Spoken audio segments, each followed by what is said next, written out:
So in today's class, let's try to understand how the Python program works, and let us get started with installation and writing the first program.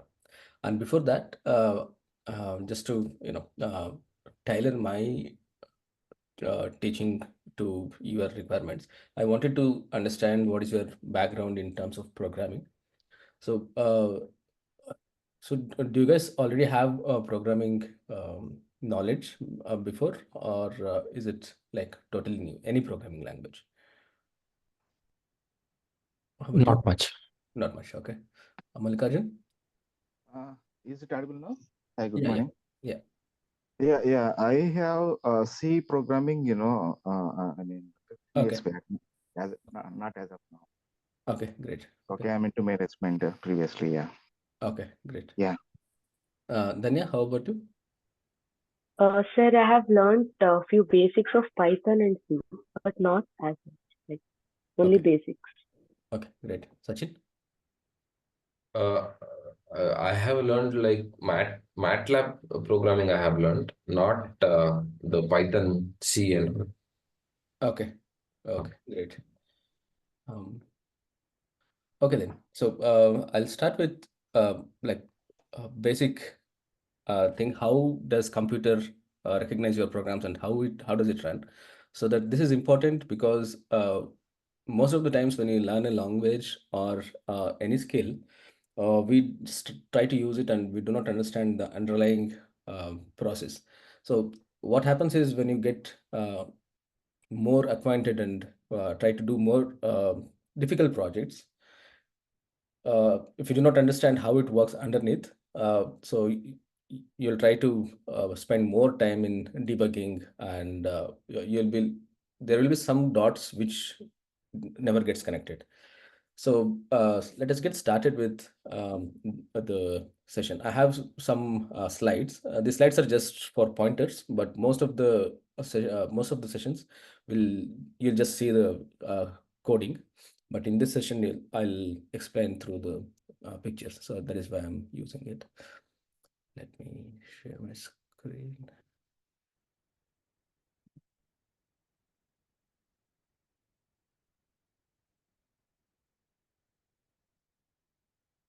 Okay.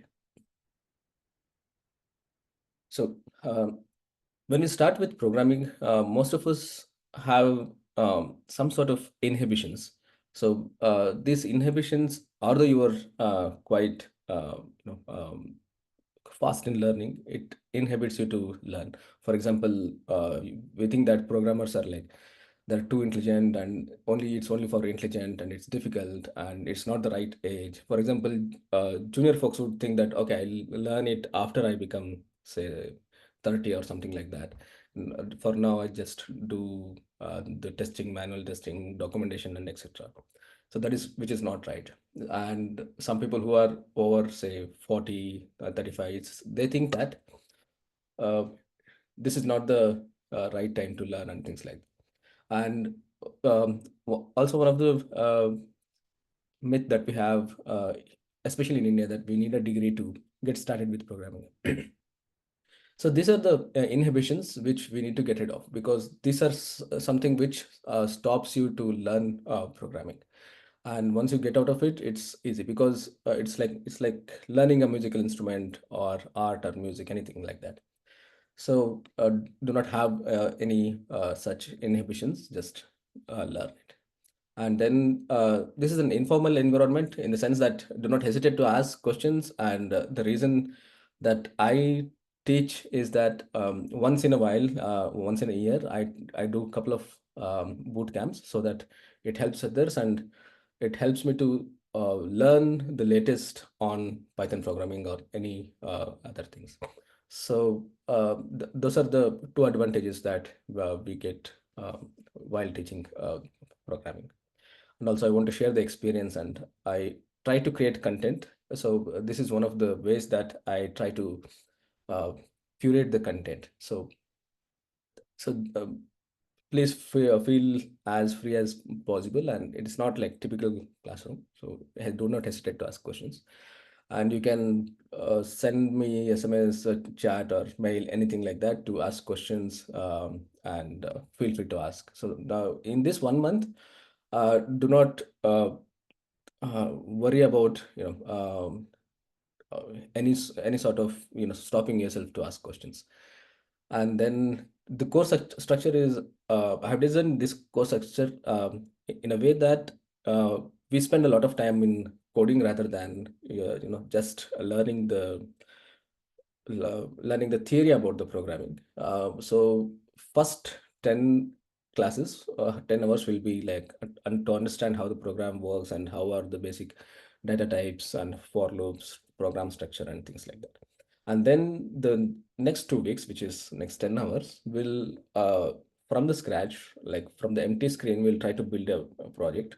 And this is where we'll try to learn how do we connect the dots, like how, if you want to build something, what are the things that you want, and how do you specify the requirements, and how do you sort of translate that into the code. So that is the main goal here, to understand the requirements, and to, from your brainstorming or from your idea to the code. So that is our goal. And also we'll learn a lot of things which we miss in the typical academic type of setting. Uh, for example, checking in code and getting code reviewed, and how do you build properly, and then how do you sort of deploy your code, and how do you use new technologies. For example, there are a lot of generative AI where we use to get the code snippets. It has become like a second Google. So these things you won't learn in college or anywhere else. So I want to also inculcate that into the program, and feel like you are working in a company. So that's one of the motivation here. And the commitment that I expect from you guys is that at least per day you spend at least 20 to 30 minutes, and then over the period of time increase that timings, and then do the assignments and try to explore yourself. And do not hesitate to get the code from say Stack Overflow, Chat GPT, or anything like that, because we are not learning how the syntax and all these things work. Once we get out of the basic, understand how the program works. So try to do your assignments with the help of d- uh, uh, online tools, but do not search what is the answer for this. It's better to search, break that into smaller slices, and then you can connect the dots, you can think yourself, and then whenever you are struck, get the code or search for the code. Try to do it yourself, and then you can do that. So that is exactly what we do in industry. But overall thing, what the company or whatever you are working on the project, it doesn't matter where do you get the code from, or um, where do you generate the code from. It is about the end goal, and it is about how the modules are structured in your head, and then you translate that into the code. So that is exactly we are going to learn. But thinking is something which um, you cannot tell anybody, like any tool to give. I mean, admitting someone else. Okay. Any tool to do not hesitate to use any such tool. Okay. And that is, if you the another negative thing, that if you do not use, you will fall behind. For example, if companies do not use generative AI, the companies will gradually go out of the scope, right? So that is how we sort of upskill yourself. Okay. So that being said, let us get started with like how the computer programs work on your laptop or anywhere. So since most of you are beginners, and even if you have studied engineering, or if from your graduation, it will be a revision for you. But this is something which we always need to keep in mind when when we deal with computer programs. So basic computer is, as you know, it is only three components, right? One is the CPU, one is RAM and hard disk. And as you know, the roles of each of this is CPU is the only guy who is doing the work, and then RAM is the one which sort of remembers, and hard disk is something which is a peripheral device which you connect when your computer is switched off, the data is there. So that is the roles of these components. Are you able to see my screen? Yes. Okay, thanks. Okay, and okay, so these CPUs, if you know the history of computer programming, so we um, probably in your when you are in graduation, the first chip that you might have used or handled is something like 8086, which has like legs, and you pin it onto the breadboard and connect some LEDs and try to program, right? That is the basic sort of a chip. And then the chips that we use on laptops have like billions of transistors inside that, right? So the electrical signals that get into these CPUs are the ones which does the actual work. And how do we send these electrical signals and how do we control this is what all the computer science is about. So if you just go one level deeper, so how do we send these signals into that particular chip is the question here. So the program that we have written, it is stored on hard disk. Say you write a program and you save it and you switch it off, and then you come back tomorrow. And then when you boot the system, what happens is there is something called as master boot record. It picks up the data from the hard disk. It loads the operating system first. And operating system is also part of the software. Once you build that operating system, and then we try to execute some program, and then it gets loaded into the RAM. So RAM doesn't care or doesn't know anything about the program. So what RAM is to just to visualize, it is some sort of a row houses. Like you have a lot of houses in one area, a given square area. And then each of these houses have address, and then each of these houses have spaces.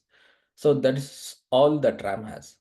So when we say RAM, we deal with two things. One is the address, address of that house, and second thing is the capability of how big is the space.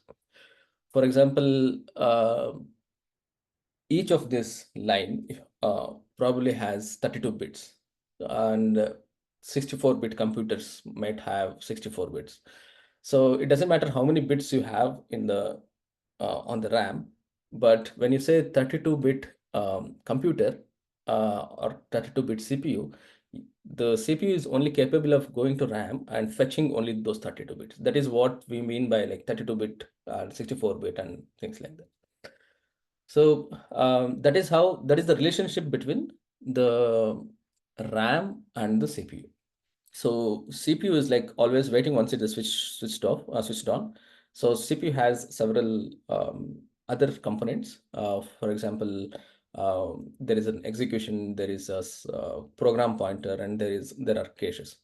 So there are three levels of memory. One memory which is always on the go or which is always working is the memory which is on the CPU. So that memory is very limited because you cannot to manufacture CPUs. You need a lot of money, and so that is very costly. So that is the reason that we use RAM in order to use extra memory. And then RAM is also a bit costly. And the second thing is RAM is made up of like elements like CMOS. So wherein you switch off something and all the electrical content in that particular device is lost. So when you switch it back, so you do not get the memory, right? So that is the reason we have hard disk, which was now it's different different material, but initially it was magnetic material. The nature of the magnetic disks is that you write something and uh, it has magnetic field, and magnets have capacity to store those magnetic fields or the magnetic data, and that is why when you switch off the computer, the magnet is still on. So that is how we are trying to utilize, or we are trying to leverage the memory from three different places. So so levels of memory is like CPU, RAM, and then hard disk. In fact, there are many devices which doesn't have hard disk at all. We'll come to that. Yeah, so this is the relationship bit. So how does the code gets loaded into the RAM and to the computer is our goal now. So once you switch, now we have switched on the computer, the operating system is up. Operating system itself is it's a program, and then it loads onto the some part of the code gets loaded onto the RAM. So this loading is done by somebody called as loader. So that is why when you use C program, you might have heard a um, terminology called as, after compilation, there is something called as loading, which means you pick up that computer program and load it onto the RAM. So once you load it onto the RAM, you don't have to tell the CPU that pick up, because CPU is always trying to read something from the RAM using the instruction pointer. So once you execute the program on your laptop, any program, for example, once you double click on any of these icons on the computer, or even this slides, so there is a change in memory inside RAM. So CPU is trying to find the spaces, or um, pick up the starting address and the ending address of that, and trying to read that and printing onto the screen. So it happens so fast that we think that it's almost like seamless. So that is how the CPU and RAM is connected. So from the source code to object code, and then it becomes signals. So source code is something which we write program, right? So that is the source code. Since we cannot write it in terms of bits, because you cannot write ones and zeros. In fact, it is not even ones and zeros. It is just for human understanding. It is just the signals. So if you have used those chips in the 8086, we try to emulate those signals. So LEDs start blinking, right? So that is to help students to understand that this is how the LED blinks when you write some sort of program.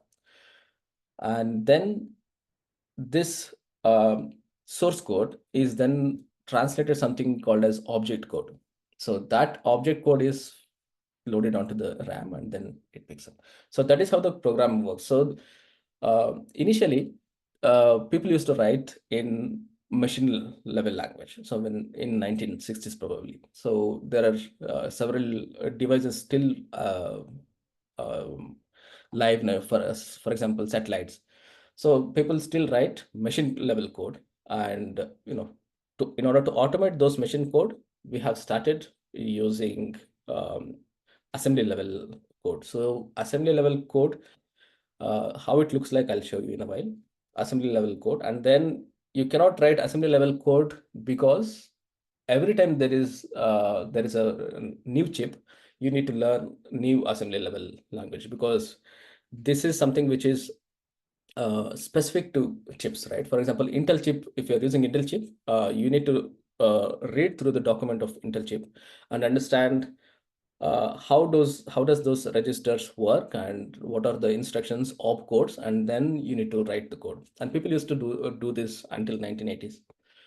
And since engineers cannot keep on reading it takes probably like 6 months to get acquainted with the programming language of that particular chip, and then to start writing code and then using it. By then, you'll have a new chip in the market.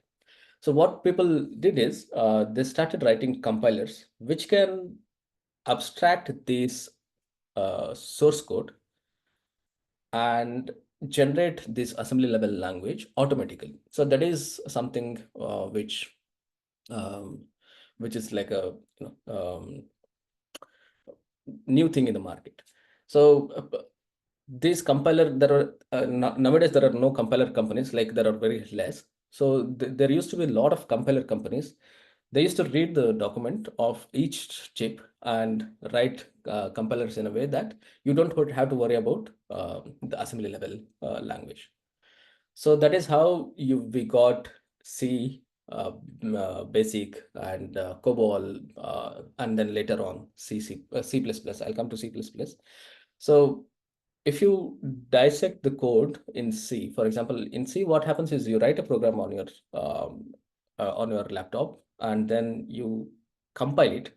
Compilation generates this particular source code, and then this gets translated to object code, and you can't read the object code because it's just an executable. That is why when you click the executable, sometimes your computer says that this looks like a binary file, do you want it to open? So once you open it, it's like all gibberish. So because your notepad or any program, it's difficult for it to read. So that is about how the compilation came into picture. Now we're trying to automate like various levels. We cannot write signals, so we wrote machine code, and we cannot remember all the how to write machine code because it's too difficult. You cannot write ones and zeros. And then if we started writing assembly level code, and then you cannot remember the assembly level code because the chips are like there are several chips in the market. So we started automating that process, which is using higher level languages. So at that time. And then what happened is now there are two things happening. One is the chip is changing, and also we have new operating systems in the market. For example, at the time there was only IBM specific operating system, and then there was Linux, and then the Microsoft came into the market. It started with basic OS, and then it started with GUI and so many things. Each of this has different versions, and it's totally difficult to manage the operating system. So once you have an operating system, you shouldn't be changing the code according to operating system, right? It doesn't matter where you write the code needs to be portable. So that is how all these languages came into picture. So so how do we send the signals into the CPU is how we saw. So just to make a mental model of how CPU works is like, for example, you might have heard about Morse code. Morse code was used to send telegrams, right? So how does Morse code work is like you send some sort of electrical signals from one station to another station, and that gets translated or converted to audio signals, and then it sounds like tuck, tuck, tuck, tuck, tuck, tuck, tuck. Each of the sound patterns have different alphabets tied together, and then people get the message. So that is how the telegram used to work. Similarly, the CPU is we are doing almost exactly the same thing. You generate some sort of code, and that code gets generated using the compilers, and compilers put it onto the hard disk, and when you execute it, goes onto the RAM, and which is loading, and then from there CPU picks up and starts executing the code, which is nothing but signals. So we are in the process, or we are in the business of generating signals, which is targeted onto that particular CPU. So this is how the entire thing programs work. And let us see what is the role of operating system in all this. So what if you move back to around 60s, there were devices which never had operating system and still ran the software. So you don't require an operating system to run the program. So what does that mean? Because if you have specific programs, for example, mobile towers, watches, the radio that you run on the car. So nowadays we have operating systems which can fit into a small chip, but previously there was no enough space to have an operating system and then run the programs. So people used to write these assembly level programs and then load it. So there are several ways to load it, which is out of scope.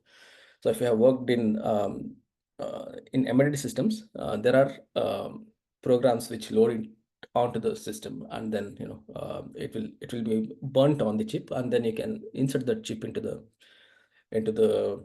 boxes, and then it will start working. So operating system is not absolutely necessary to make the computers work. So why does operating system came into picture is because you cannot have just one program. You spend so many millions of dollars to develop a chip, and then you don't want it to be running, say, one specific thing. So all these embedded systems are running one specific thing. For example, just the satellites, just the programs which run on the watch, just the programs which run as a radio, things like that. So we want the same, because the guy who is working underneath is CPU. So you can give anything to him and then get the work done. So people built an operating system where you can run multiple programs at a time. And then you also have a lot of peripheral devices. And for example, hard disk is a peripheral device. The keyboard is a peripheral device. There are several computers or embedded systems which doesn't have monitor, keyboard, and hard disk, right? So how do you manage these peripheral devices, and how do you manage the memory? How do you manage the process is what the operating system does. So when you boot on your computer, so there are several programs which you can open up, right? For example, if you click on, say, Google Chrome opens up. So all these programs are scheduled on the CPU, just like, just to give you an real-time example, it's like if you go to, RTO, and then if you apply for a license, right? So you'll get into a queue, which is like you are waiting, and then if somebody else comes, like somebody has a greater influence than you, maybe he gets into front of the queue and then gets into the office and then gets the work done and goes away. So that is like high priority process. And then sometimes what happens is probably you might not have paid enough to the official, and then probably he thinks that, okay, I need to reject this. He looks for some reason and get you blocked, and then again you have to start the process from the beginning. And then once you pass this state, so you actually can finish your job and then get out of that office. So there is a queuing system. There is a system which can turn your job into various states, which is waiting, running, blocked, and things like that. So each of the process has the states. So in fact, you are well acquainted with these states, but you don't know, you haven't connected. For example, on Windows, you might have opened up the task manager, right? So the task manager has a list of all the processes which are running currently. Similarly, on Mac, you have something called as some center. On Linux, you have something like called as top. For example, let me show you.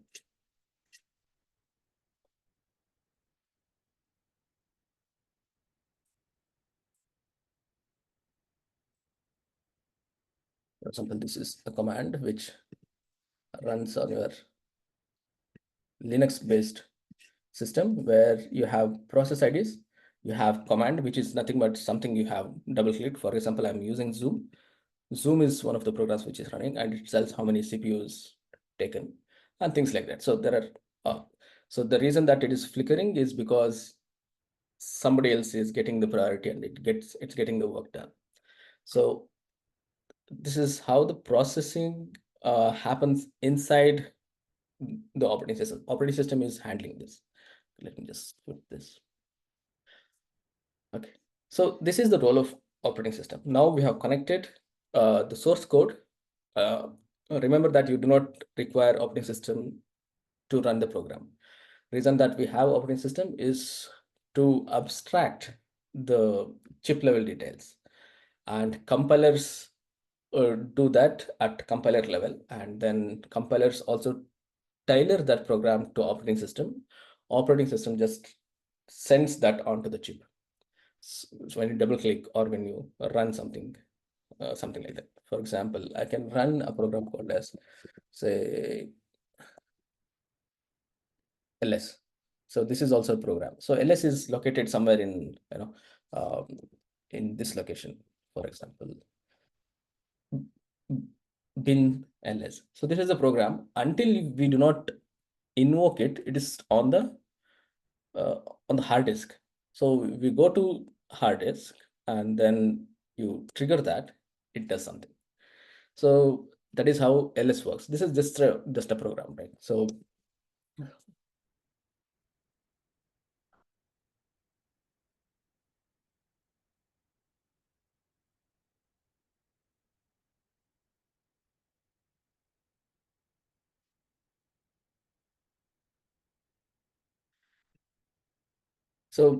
any questions so far, like how these things are related?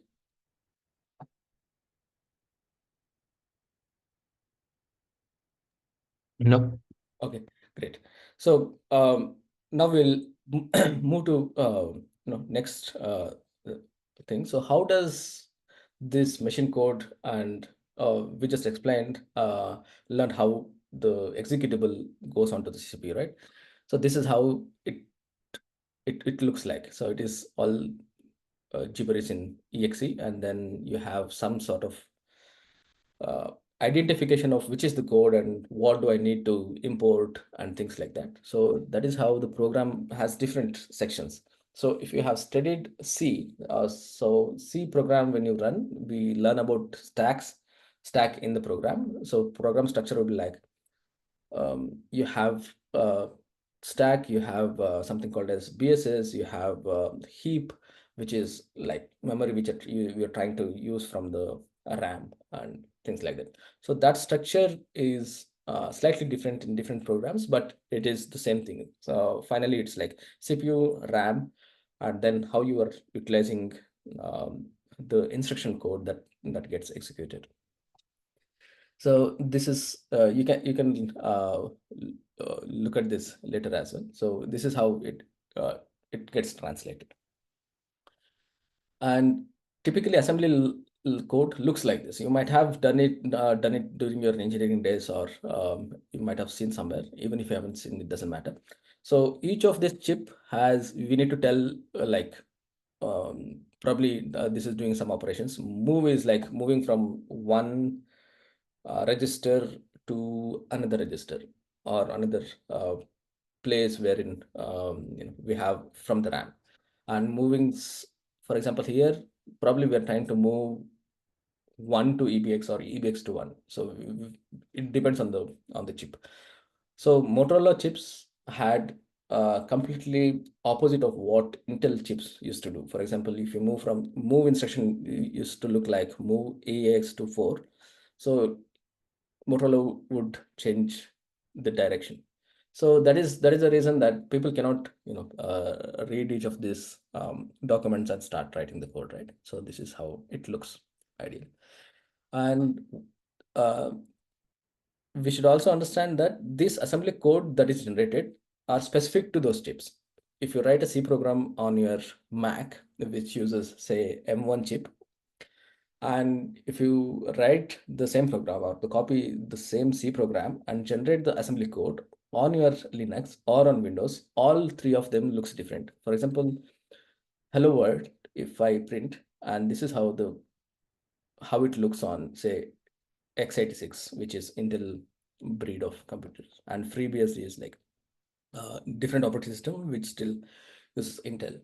So the assembly code looks totally different. So that is the reason that you compile something on your laptop. You cannot copy the executable and run it on different machine unless it has same chip or and it is standardized. So we have run into different problems. Now you cannot copy these programs, right? So there are new set of languages which try to solve this problem. We'll look at that in a while. So in order to simulate this, we came up with higher level languages like C, C++. And C++ is object-oriented programming. That now we were focused on the chip and how we make it work. Now, when we started moving towards C++ and Java-like languages, we started thinking in terms of objects. Like now the programs are tailored for human thinking, not for the CPU thinking, because that is not a problem now since we have compilers to do that. So that is about like on after 80s, we started taking the mental models of how we think and express it. So that is where the object-oriented programming came into picture. So this is a brief history of like programs and why it works. And something which I explained earlier, you can compile something and you can run it somewhere else, but you cannot run it on your own machine. So there are several situations. If you have worked in embedded systems, what we do is we write code for a particular chip. For example, you have a chip which does the signal processing. Since you cannot, connect your monitor, keyboard, and run operating system on that particular embedded chip, what we do is we learn about that embedded chip and write the program, and compilers have capability to generate the code which can be run on that particular embedded system. That is called as cross compilation. You are working on a machine where you can see the program like humans can understand your language, and then you can compile that program for a particular chip, and then you can there is a way to transport that. So you burn that code onto that embedded system, and it starts working when it is switched on. So that process is called as cross compilation. For example, if you are a hobbyist, you can use like a Raspberry Pi chip, and you can write your program, and there is a cable that gets connected to Raspberry Pi, and then you burn that into the Raspberry Pi, and you can do a lot of things on Raspberry Pi. That's like a robot which is available at a lower cost. So Raspberry Pi is a company which sponsors that in order to help people to educate themselves in programming and embedded systems, robotics especially. So we have learned about hardware, we have abstracted that, and operating system abstracts all the hardware. And then that is the reason that we have a lot of updates on your hardware, right? So if you are using Mac laptop, say M1 today, if you want to switch to M4, there is a new operating system, like it's the same operating system, but different versions tailored for that M4. Similarly for Intel and things like that. So when you download the operating system from the internet, so it looks at your chip type, and then it installs accordingly. So that is the role of the operating system. And then we understood why we have so many different languages. That is because you cannot remember, or it's hard to write program in assembly level or machine level. Machine level, we cannot even think of it. So now, what is the role of languages like Python and Java? So we have learned that operating system is changing, hardware is changing, and we have seen cross compilation. So for every chip that comes out, probably we need to cross compile and then write the programs. So somebody came up with an idea that Okay, let us build some intermediate layer where I do not have to worry about um, cross-compiling the source code. So how does it work is we call that layer as virtual machine. Virtual machine there are two contexts that we use virtual machine terminology. One is the virtual machine, which is like VMware and a machine which is remotely located and you use it, or you can also install virtual machine on your laptop, which is like operating system inside the operating system. So that is not the virtual machine that we are talking about here. So this virtual machine is a program which can translate the code that you have generated into the code that CPU understands. So that you don't have to, uh, you can still copy the object code and then directly put it onto the new chip, which you're not aware. So how does that particular thing work is you have the code, either Python code or Java code, and you have a compiler. In fact, Java gets compiled. Python has two levels. We'll come to that. So just remember that you have source code. There is a compiler, which so far the compilers were not generated in the bytecode. Remember that in C, if you use GCC or any other compiler, so it generates the object code, which is then translated to machine code. So that is directly from compiler to the object code, which is machine code. And the interpreter or the virtual machine that we are talking about, it needs something as an input, uh, which is called as bytecode. So this bytecode is actually can be moved from one machine to another machine easily without getting the source code, without regenerating this bytecode, and then you can directly use it onto the target machine. So why we need such is, what are the applications is, for example, you have a banking software. So most of the banking softwares are written in Java, and the programs that we have written, so that was probably written in 90s, the basic modules, for example, to track the transaction, debit and credit.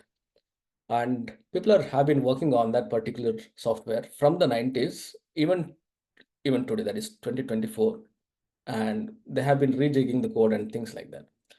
So there could be modules which are there, but the source code might have changed, but the basic libraries are still being used.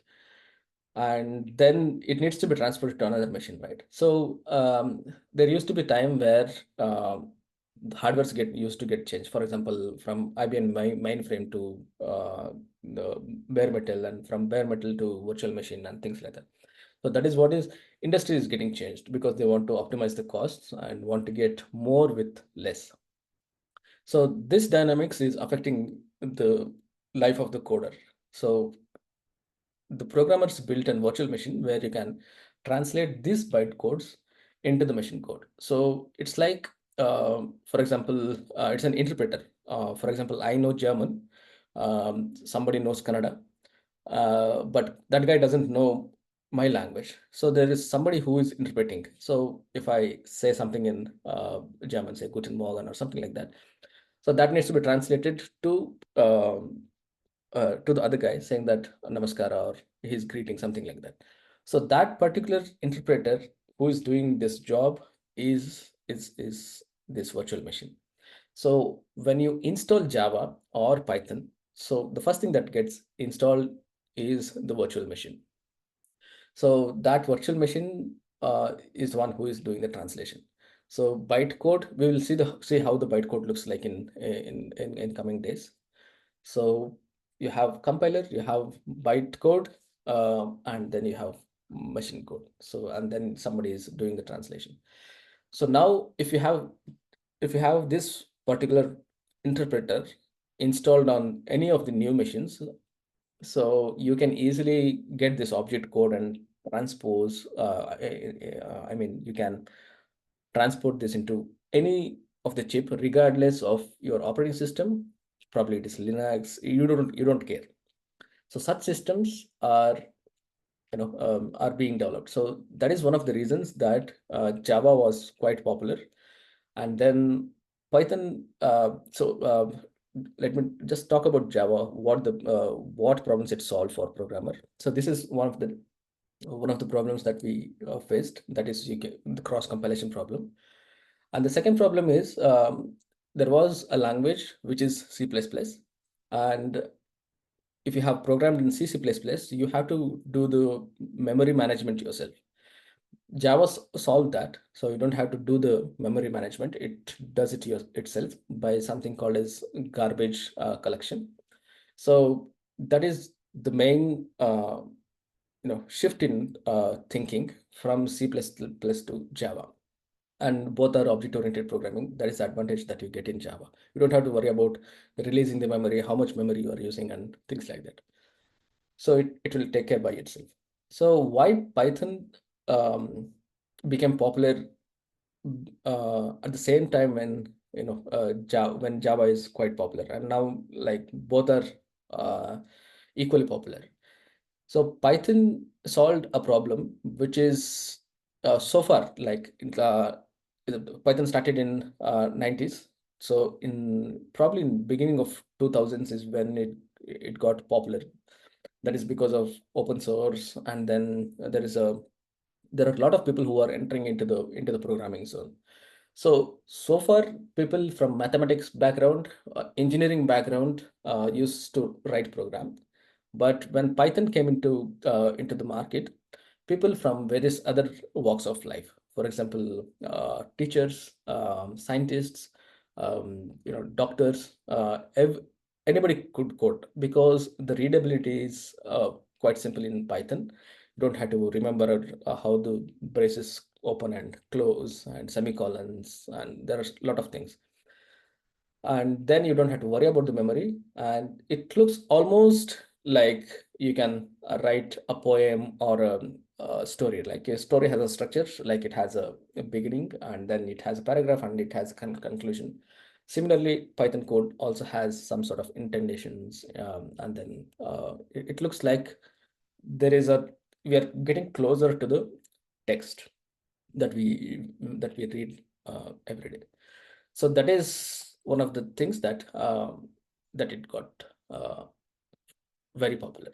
So that is the advantage of using Python code. So you don't need to know the internals of writing code, or you don't need to be academically trained to write code. So that is one of the problems that Python solved. And today we have like a lot of programmers getting into programming and solving interesting problems in the world. For example, generative AI is something which is like popular right now.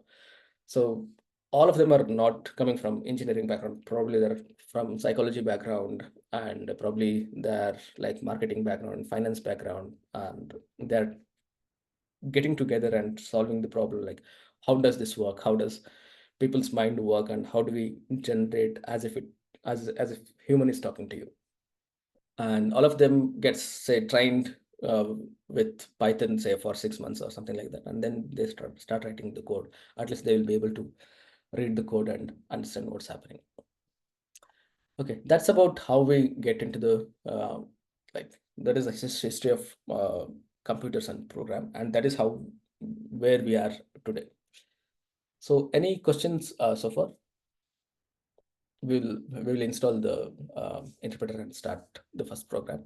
But this is something which I wanted to cover so that you do not forget where we came from, and that helps you to connect the dots once you run the program, and it helps you to debug, and it helps you to answer the questions like, why don't we use Python on embedded systems? That is because we do not have enough memory and enough speed to install the virtual machine, which Python or Java requires onto that particular memory constrained space, which is embedded system.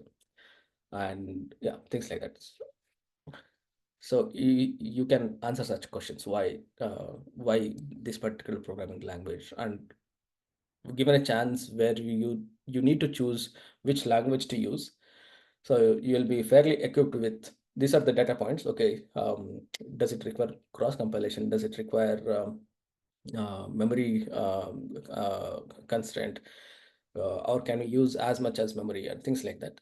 Once you have this data, you can simply say that, okay, I want to use Python, I want to use C++, or I want to use C, things like that. So you can make such decisions yourself.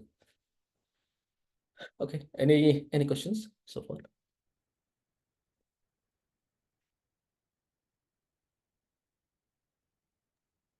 No. Okay, great. No. Do you guys already have Python on your laptop, or have you tried installing it? I'll show it anyway. No, I haven't. Okay. So just go to like Google and say install Python. You'll get something like I'll show what's happening here. Let us get that installed. So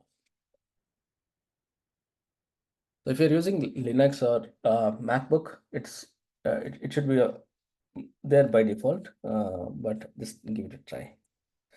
So go to Google and search for install Python. The first result that you might see is like download Python. So you go here and it automatically detects your operating system, and it tells download the latest version of Mac OS because I'm using MacBook. For you, if you're not using MacBook, probably it will say Windows X, something like that. So download the Python and install it. So once you install it, let me know. It shouldn't take more than a couple of minutes.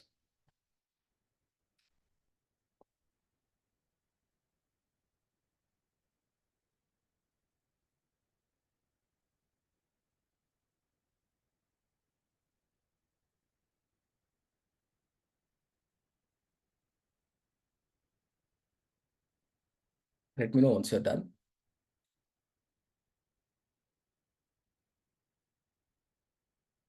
So this is the latest version that is available. Python 3.12.5.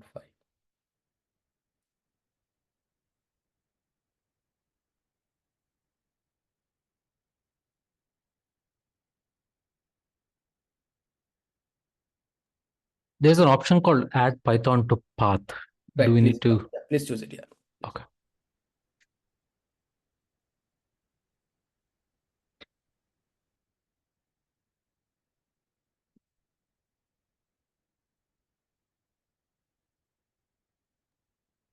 So what does that mean when it says Yeah.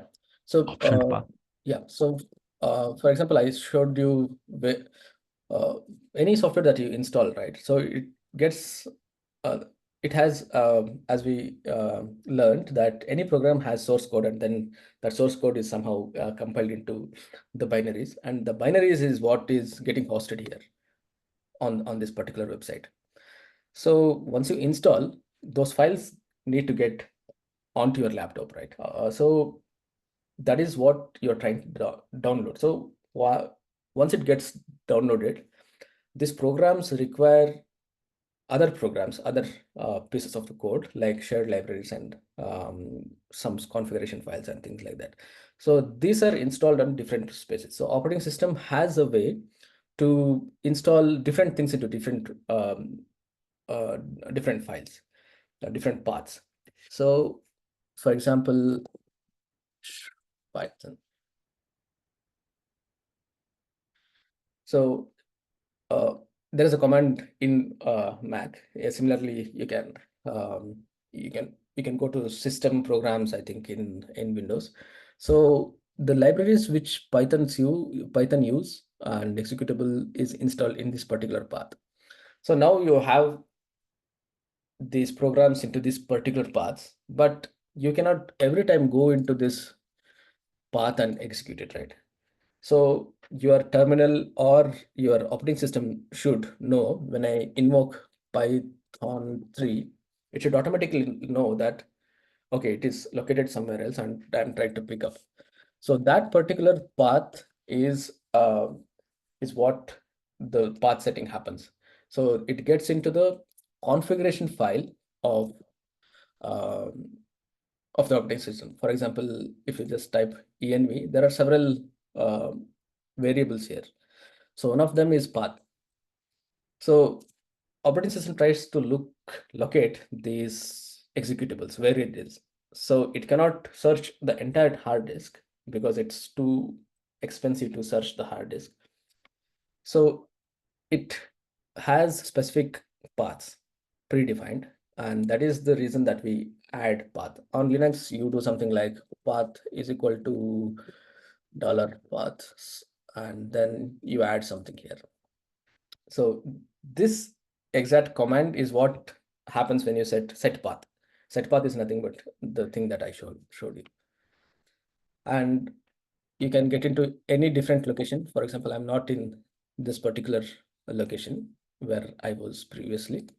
So I can still run Python 3 from any other location, because now the operating system looks at this path and okay, it looks okay, this is where I have to look for the programs which gets executed. Is that clear?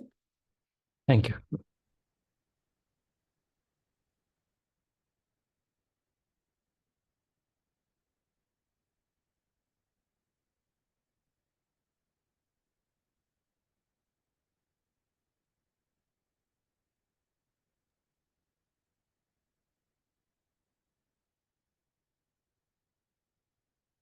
If you face some problems, please share so that it is a learning for all of us.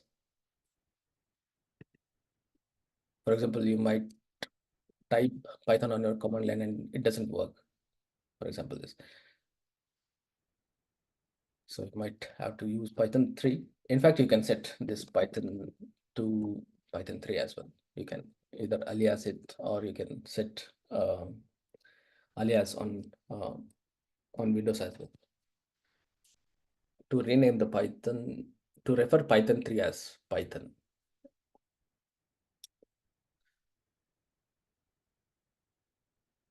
So two little bit of Python versions. So two major versions that we talk in today's context. One is Python 2, which is mostly 2.7, which has a lot of features.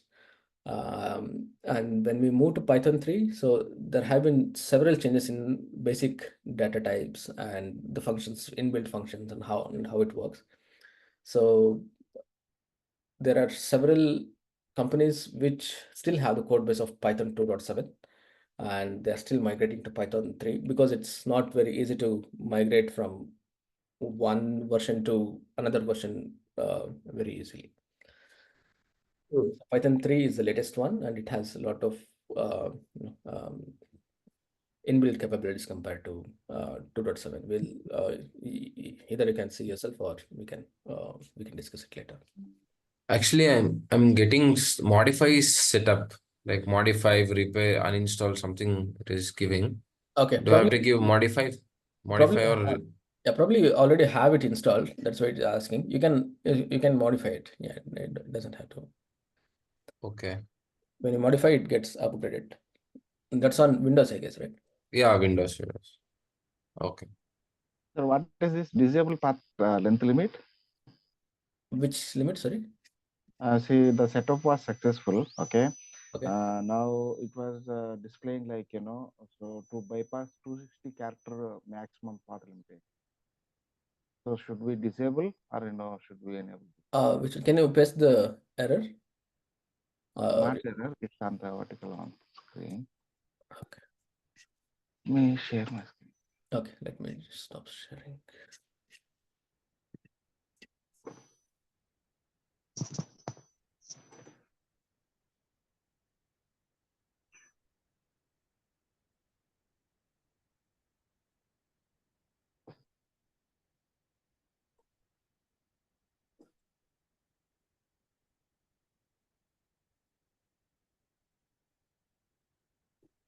Others, are you trying? Are you getting any errors?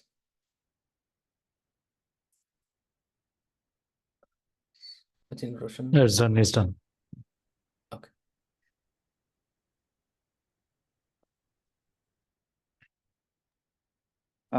Sharing is not allowed for us. Oh, is it? Okay. So could you please enable it? Advanced sharing option. Who can share? Okay. Who can start sharing? Okay. Try to share now. Yeah, no.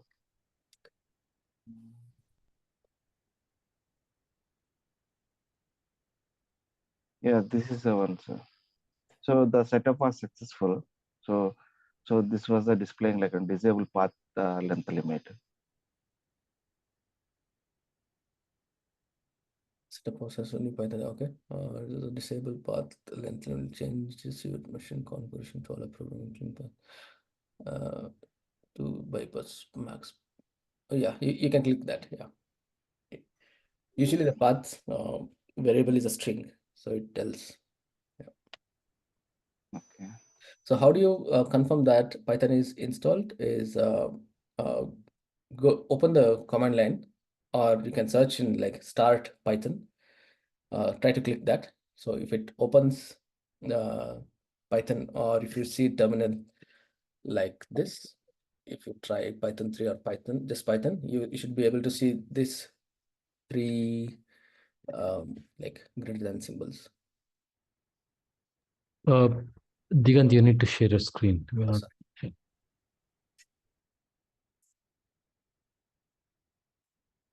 Yeah. So if you go to terminal and then type Python or Python 3, you should be able to see this. This is an interpreter prompt, and this is how it looks. Three greater than symbols. I think it's greater than, right? Or else you can go to like start and if search for Python, and you should be able to invoke Python interpreter. That is one way to do it.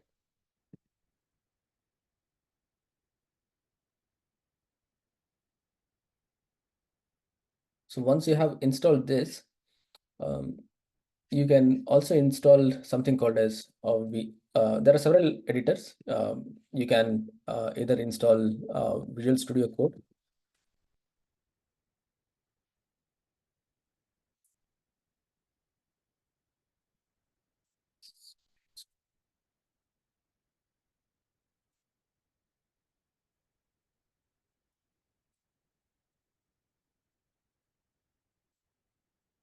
You can use Visual Studio, and then you can also use IntelliJ or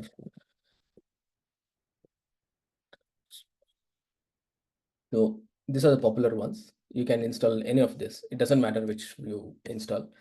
You can use PyCharm, Visual Studio. I use Visual Studio. So you can install any of this. It doesn't matter actually.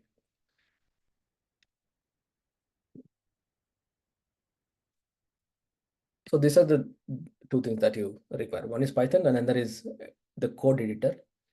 In fact, we can write programs on Notepad as well, but there are several options that you miss out on if you do not use it. For example, syntax highlighting. Automatically you can run the program just pressing the button, and it also gives some suggestions, things like that. I think by default, idle will be installed, which you can use for now, but PyCharm and Visual Studio, these are the two things that you require for as of now. Were you able to install?